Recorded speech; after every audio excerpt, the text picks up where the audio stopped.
Bom dia, amados, graça e paz. Que a graça, o amor do Pai, do Espírito Santo, através de Jesus, reine em vossos corações, em tua casa, em teu lar, tua família, seja perpétua na vida de vocês.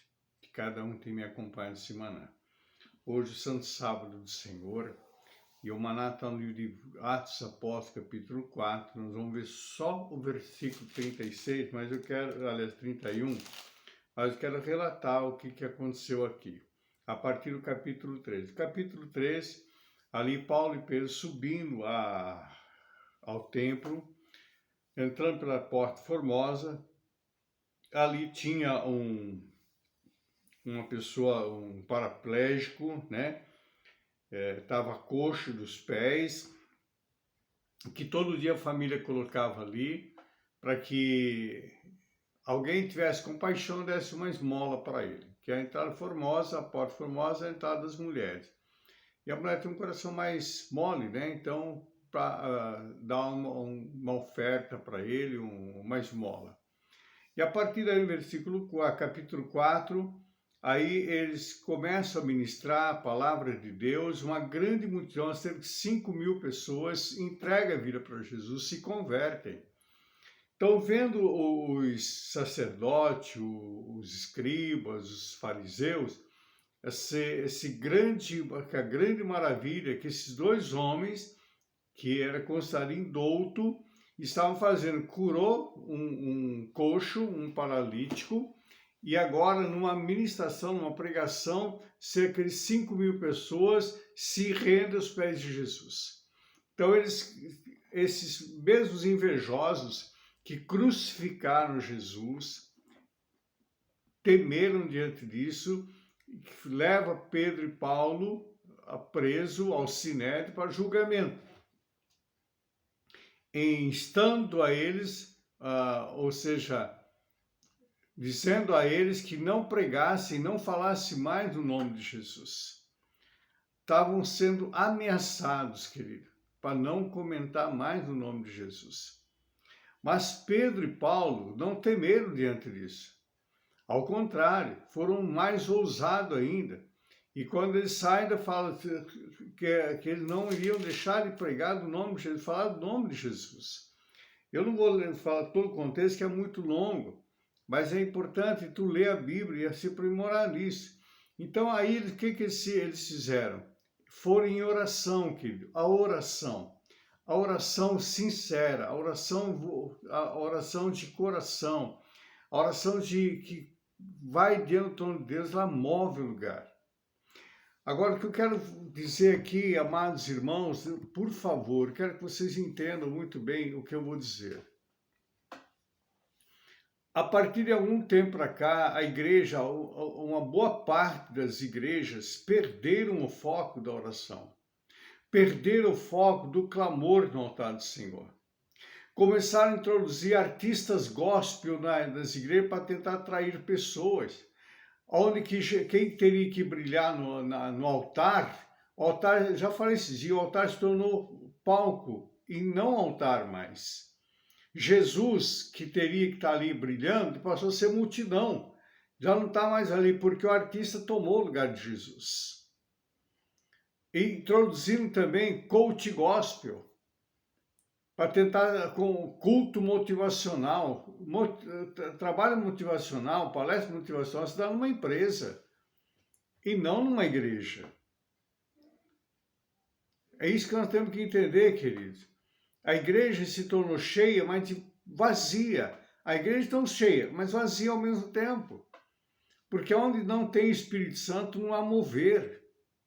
Veja que aqui, olha o que diz aqui o texto, olha. E tendo orado, moveu-se o lugar em que estavam reunidos, e todos foram cheios do Espírito Santo, e anunciavam com ousadia a palavra de Deus. Diante da perseguição, foram orar. Aí aquele lugar moveu-se de tal forma que foram cheios do Espírito Santo. E saíam, aí não era mais Pedro e Paulo, aí era uma multidão que saíam a pregar, falar do amor de Jesus. Queridos, quando nós temos a presença de Deus e oramos, buscamos ao Senhor por aquilo que Ele é, uma igreja que ora, uma igreja que clama, onde ela está, move o seu lugar. Não é uma multidão de pessoas que está ali, pode ter uma ou duas ou três ou quatro pessoas, que ele falou, se tiver dois ou três no meu nome, eu estou no meio. Começar a orar, querido. Aonde tiver, o lugar vai mover. E as pessoas vão ser cheias do Espírito Santo. O que é o mover? Aquele lugar moveu. As pessoas que estão ao redor, moram no mesmo quarteirão, moram no mesmo bairro, são impactadas pela presença do Senhor, pela presença do Espírito Santo. É isso que a igreja tem que voltar ao primórdio, voltar ao primeiro amor. Como lá em Isaías, senhores, voltem às veredas antigas, voltar às veredas antigas. Parar de fazer shows dentro da igreja, mas sim estar reunido para buscar o Senhor. Para buscar o Senhor, não tentar atrair pessoas através de show, através de motivação. Não, querido. As pessoas vêm por causa da presença de Deus, por causa do Espírito Santo. Não adianta querer colocar. É bom ter o ar-condicionado? Sim, claro que é bom. Hoje está gostoso, está fresquinho. Principalmente esse calor que tem feito. É bom ter um ar-condicionado. É bom ter boas cadeiras almofadadas? Sim, é bom. Mas isso não pode ser a motivação de uma igreja mais. A motivação de uma igreja tem que ser almas, mover de Deus, o mover do Espírito Santo, vidas sendo restaurada, vidas sendo libertas, vidas sendo curada, famílias sendo restabelecida. É isso, essa é a visão da igreja, querido. Se culto motivacional, culto de prosperidade. Sabe, as palavras do Senhor é muito claras, que as bênçãos seguirão os que creem. As bênçãos vai correr atrás, não é a pessoa ficar correndo atrás de bênção. Então nós temos que mudar o nosso foco, amado. A igreja precisa mudar o nosso foco. Se o que está acontecendo hoje na nossa nação está acontecendo porque a igreja perdeu o foco, perdeu a visão.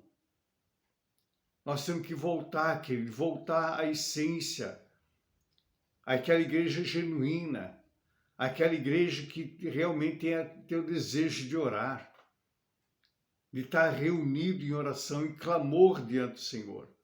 Eu não sou contra fazer o culto, fazer as campanhas, não sou contra, querido. Só que tudo isso é bom, mas não deixar da oração. Um dia para oração, 2 dias para oração, principalmente aqueles que faz parte da liderança da igreja. A pessoa chega que faz parte da liderança, chega atrasado, depois começou o culto.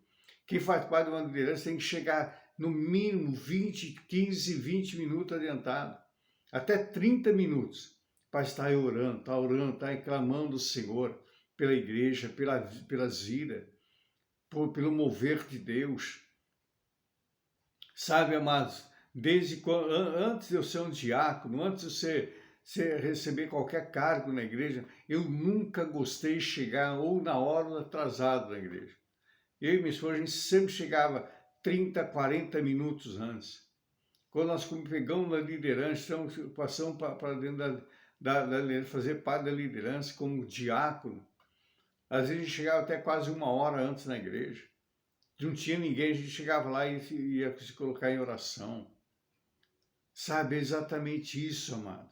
A igreja precisa voltar à essência da oração. Hoje eu vejo, queridos, me perdoem, mas eu vejo quem vai para a liderança, um diácono, um presbítero, um pastor, chega na hora, em cima da hora do culto, ou atrasado, a maior parte chega atrasado. Uma parte chega atrasado. Isso é falta de temor, querido. Falta de temor. Jesus fala assim, o zelo pela minha casa me consome. Nós temos que ter o mesmo zelo que Jesus tinha pela sua casa. É o mesmo zelo, querido. Se nós não tivermos esse zelo, nós perdemos o foco. Aí a gente vai ter que ficar correndo atrás de prejuízo, arrumando shows gospel, arrumando aí cursos de coach para fazer culto de motivação, perdeu o foco. Jesus já não é mais a pedra principal da igreja, já é outra coisa. Pastor, o senhor é muito duro, não queria palavra, Bíblia, é Bíblia. Só ler a Bíblia, é só meditar na palavra, é só fazer devocional. Nós temos que voltar, amado. Irmãos e irmãs, volta a ter uma vida de oração. Ah, pastor, eu oro em casa. Tá, mas é bom orar em casa, bom orar no trabalho, sim, mas está na igreja orando e clamando. No dia de culto, chega mais cedo, vai orar. Vai orar. Amém, querido? Então, a palavra do Senhor é muito clara. Eu tenho temor da palavra do Senhor, queridos. Tenho muito temor. Que a Bíblia diz, maldito o homem que faz a obra de Deus relaxadamente. E Jesus falou que ele coloca a mão no arado e olha para trás, não está apto para o reino. Pastores, presbíteros, diáconos, chega mais cedo para orar. Chega 30 minutos, 20, 30, até mínimo 15 minutos, no mínimo 15 minutos para orar. Orar pela igreja, clamar pela igreja. Amém, querido? Querido Deus e Pai, em cuja presença tenho andado, que essa palavra venha tocar os corações e venha fazer uma mudança, uma transformação em cada coração, para que possam caminhar triunfantes segundo a visão celestial. E Deus, eu tenho clamado ao Senhor por esse caderno de oração todos os dias, pela segurança pública do nosso estado. Nós estamos aí em 40 horas de oração e clamor pela segurança pública. Ouve, Senhor, a oração da tua igreja. Orando, Deus, por cada vida que tem participado comigo deste maná todos os dias. Que o Senhor venha derramar tuas bênçãos. Que o Senhor venha derramar a tua graça sobre a vida de cada um. Em nome de Jesus. Amados, um feliz sábado a todos. Que Deus continue a vos abençoar a cada momento da vida. Amém.